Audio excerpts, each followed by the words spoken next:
যারা বাংলাদেশের ইতিহাস ঐতিহ্যকে স্বীকার করে না, যারা মহান মুক্তিযুদ্ধে রাজাকারের ভূমিকায় ছিল, সেই রাজাকারদের হাতে কি বাংলাদেশের নির্বাচনে তাদের হাতে বাংলাদেশের মানুষ শাসিত হবে, সেটা কি কোনোভাবে মেনে নেওয়া যায়? এ ভাই, কোনোভাবে মেনে নেওয়া যায়? কোনোভাবে তো মেনে নেওয়া যায় না। সুতরাং যারা বাংলাদেশের স্বাধীনতা সার্বভৌমত্বকে স্বীকার করে না, যারা আমার স্বাধীনতার মহান স্বাধীনতার যুদ্ধে আমার মহান স্বাধীনতার যুদ্ধে আমার মা বোনদের সম্মান লুণ্ঠন করেছে, আমার বাংলাদেশিদের হত্যায় সহযোগিতা করেছে, মনে রেখো, যদি কোনোভাবে একটা ভোট তাদেরকে দাও, সেটা বাংলাদেশের ইতিহাসের সাথে স্বাধীনতার সাথে বেইমানি করা হবে। লড়াইবাসী শুনেন,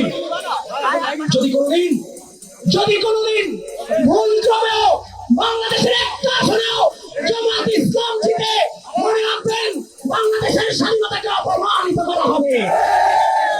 ৭১ সালে বাংলাদেশের যারা ৭১ সালে বাংলাদেশের ইতিহাসের সাথে বেইমানি করেছে, যদি তারা কোনোদিন ক্ষমতায় আসতে পারে, তারা যদি কোনো